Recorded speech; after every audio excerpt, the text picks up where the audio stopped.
Assalamualaikum warahmatullahi wabarakatuh. Perkenalkan, nama saya Stella Kisha Valentina, NPM 19010010311,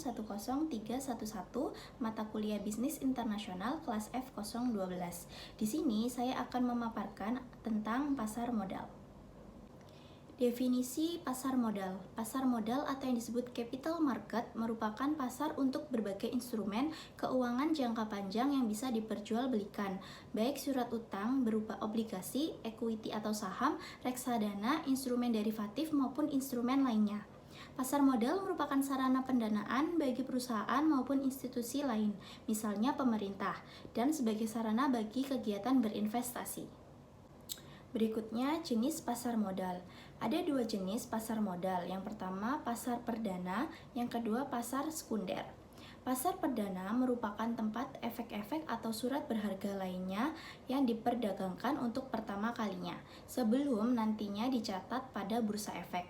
Atau bisa juga disebut investor membeli surat berharga atau saham sebelum dilakukan penawaran umum, perdana atau intinial public offering atau yang disebut IPO. Contohnya, perusahaan ABC menawarkan 200 juta saham di pasar perdana, namun permintaan pembelian saham lebih tinggi hingga 300 juta saham. Kondisi ini disebut sebagai oversubscribe, maka investor akan mendapat jumlah saham yang lebih sedikit daripada yang dipesannya. Kelebihan dana yang telah dibayarkan akan dikembalikan oleh perusahaan.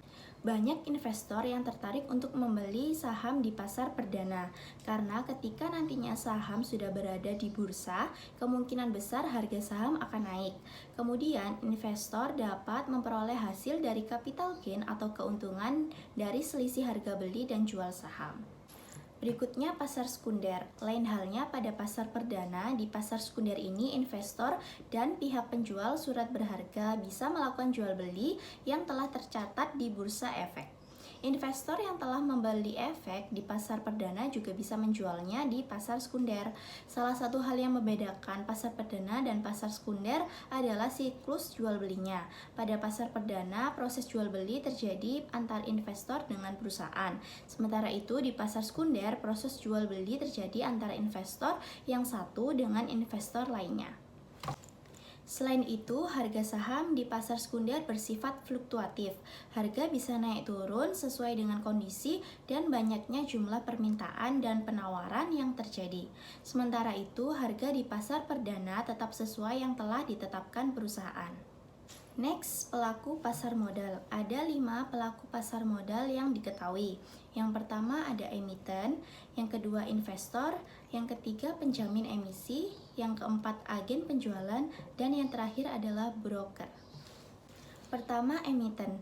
Berdasarkan Undang-Undang Nomor 8 Tahun 1995 tentang pasar modal, emiten adalah pihak yang melakukan penawaran umum. Emiten merupakan pihak yang dilakukan penawaran umum berupa efek berdasarkan tata cara yang diatur dalam peraturan undang-undang yang berlaku. Menurut peraturan OJK atau Otoritas Jasa Keuangan, yang termasuk dalam kategori emiten sendiri adalah orang perseorangan, perusahaan, usaha bersama, asosiasi, atau kelompok yang terorganisasi. Yang kedua, investor. Jika emiten memiliki peran sebagai penjual di pasar modal, pembelinya dikenal dengan sebutan investor. Banyak orang yang menyebutnya sebagai pemodal, sebab pihak inilah yang memiliki dana untuk membeli efek yang dijual perusahaan. Investor tidak selalu perorangan atau individu, tetapi juga bisa badan atau perusahaan. Yang ketiga, penjamin emisi.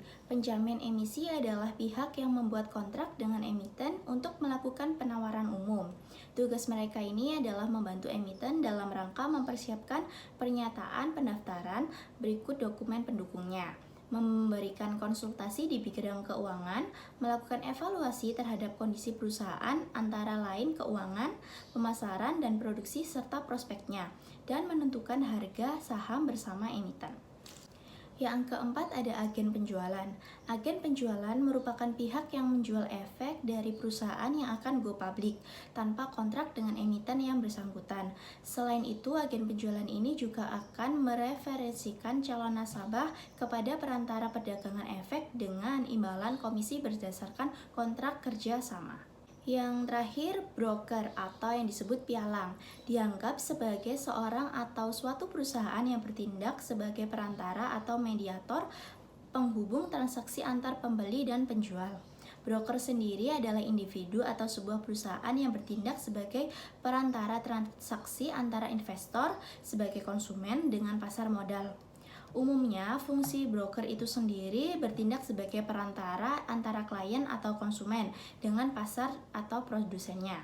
Broker juga menjadi pihak yang bertanggung jawab penuh dalam menjalankan perintah transaksi yang diberikan oleh investor, berupa jual maupun beli. Next, fungsi pasar modal. Ada beberapa fungsi dari pasar modal. Yang pertama, pasar modal sebagai sarana penambah modal bagi usaha. Perusahaan dapat memperoleh dana dengan cara menjual saham ke pasar modal. Saham-saham ini akan dibeli oleh masyarakat umum, perusahaan-perusahaan lain, lembaga, atau oleh pemerintah. Yang kedua, pasar modal sebagai sarana pemerataan pendapatan. Setelah jangka waktu tertentu, saham-saham yang telah dibeli akan memberikan dividen kepada para pembelinya. Oleh karena itu, penjualan saham melalui pasar modal dapat dianggap sebagai sarana pemerataan pendapatan. Yang ketiga, pasar modal sebagai sarana peningkatan kapasitas produksi. Dengan adanya tambahan modal yang diperoleh dari pasar modal, maka produktivitas perusahaan akan meningkat. Yang keempat, pasar modal sebagai sarana penciptaan tenaga kerja. Keberadaan pasar modal ini dapat mendorong muncul dan berkembangnya industri lain yang berdampak pada terciptanya lapangan pekerjaan baru. Yang kelima, pasar modal sebagai sarana peningkatan pendapatan negara. Setiap dividen yang dibagikan kepada para pemegang saham akan dikenakan pajak oleh pemerintah. Adanya tambahan pemasukan melalui pajak ini akan meningkatkan pendapatan negara. Yang terakhir, ada pasar modal sebagai indikator perekonomian negara. Aktivitas dan volume penjualan pembelian di pasar modal yang semakin meningkat padat memberikan indikasi bahwa aktivitas bisnis berbagai perusahaan berjalan dengan baik. Berikutnya, produk dari pasar modal. Yang pertama, saham. Saham merupakan surat berharga yang menjadi bukti kepemilikan atas sebuah perusahaan. Investor yang memiliki saham di sebuah perusahaan tersebut berhak untuk mendapatkan dividen atau pembagian laba. Yang kedua, reksadana. Reksadana dikenal sebagai instrumen investasi yang menjadi wadah untuk pengumpulan serta pengelolaan dana beberapa investor. Dana tersebut kemudian dikelola manajer investasi menjadi berbagai instrumen seperti pasar uang, obligasi saham, atau efek lain. Yang ketiga, surat utang atau obligasi. Kamu juga bisa mendapatkan surat berharga berupa obligasi di pasar modal. Kepemilikan surat utang dapat dipindah tangankan dan pemegangnya memiliki hak untuk memperoleh bunga serta pelunasan utang pada jangka yang telah ditentukan. Yang keempat, exchange traded fund. Surat berharga yang satu ini sebenarnya memiliki kemiripan dengan reksadana. Sama-sama dikumpulkan secara kolektif. Hanya saja ETF bisa diperdagangkan di bursa efek layaknya saham. Yang kelima, derivatif. Surat berharga ini dikenal sebagai bentuk turunan dari saham. Terdapat dua jenis derivatif yang ada di pasar modal Indonesia. Yang pertama warrant, yang kedua right. Berikut ini adalah struktur pasar modal di Indonesia. Yang pertama, Menteri Keuangan Republik Indonesia. Di bawah Menteri Keuangan ada OJK atau Otoritas Jasa Keuangan. Di bawah OJK ada beberapa lembaga, yaitu Bursa Efek, yang kedua Lembaga Clearing dan Penjamin atau yang disebut KPEI, yang ketiga Lembaga Penyimpanan dan Penyelesaian atau yang disebut KSEI. Di bawah lembaga tersebut yaitu perusahaan efek, meliputi penjamin emisi, perantara pedagang efek, dan manajer investasi. Selanjutnya, lembaga penunjang. Yang pertama, Biro Administrasi Efek, Bank Kustodian, Wali Amanat, dan Pemeringkat Efek. Selanjutnya, profesi penunjang meliputi akuntan, notaris, penilai, dan konsultan hukum. Yang berikutnya ada pemodal yaitu domestik dan asing. Yang berikutnya ada emiten perusahaan publik dan reksadana. Berikutnya, manfaat pasar modal. Manfaat pasar modal untuk emiten. Yang pertama, jumlah dana yang dapat dihimpun berjumlah besar. Yang kedua, dana tersebut dapat diterima sekaligus pada saat pasar perdana selesai. Yang ketiga, tidak ada kovenan sehingga manajemen dapat lebih bebas dalam pengelolaan dana perusahaan. Yang keempat, solvabilitas perusahaan tinggi sehingga memperbaiki citra perusahaan. Yang terakhir, ada ketergantungan emiten terhadap bank menjadi lebih kecil. Berikutnya, manfaat pasar modal untuk investor.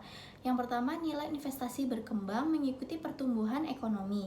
Peningkatan tersebut tercermin pada meningkatnya harga saham yang mencapai capital gain. Yang kedua, memperoleh dividen bagi mereka yang memiliki atau memegang saham dan juga bunga yang mengembang bagi pemegang obligasi. Yang ketiga, dapat sekaligus melakukan investasi dalam beberapa instrumen yang mengurangi resiko. Selanjutnya, keuntungan investasi di pasar modal. Yang pertama, pencairan mudah dan praktis. Yang kedua, tingkat keuntungannya cukup besar. Yang ketiga, bisa dimulai dengan modal kecil. Yang keempat, nilai investasi bisa terus meningkat. Yang kelima, dapat digunakan sebagai jaminan. Berikutnya, di sini ada kasus mengenai kisah sukses Lo Keng Hong di pasar modal. Pada awal-awal munculnya pandemi COVID-19 di Indonesia, tepatnya pada bulan Maret, IHSG atau Indeks Harga Saham Gabungan sempat mengalami titik terendah selama tahun berjalan di 3.397 dengan berulang kali trading halt. Bursa Efek Indonesia bahkan mencatat investor asing menarik dana dari pasar modal mencapai 15 triliun rupiah. Sementara itu, Pak Lo Keng Hong justru membeli saham PT Petrosea Tbk atau PTRO. Beberapa analisis yang ditanyai oleh bisnis mengatakan tidak mengetahui strategi yang dilancarkan oleh Pak Lo saat itu. Pak Lo Keng Hong mulai belanja PTRO dan MBPS mulai Senin 16 Maret 2020. Kala itu IHSG ditutup terkoreksi 4,42% ke level 4.690,66. Jika merujuk pada harga penutupan pada hari tersebut, pria yang disebut Warren Buffett-nya Indonesia itu merogoh kocek sekitar 95,9 juta untuk membeli 350.000 lembar saham MBPS atau 3.500 slot dan 585,5 juta untuk membeli 550.000 lembar saham PTRO atau senilai 5.500 slot. Nah, saat ini total kepemilikan Pak Lo di PTRO mencapai 155,66 juta saham.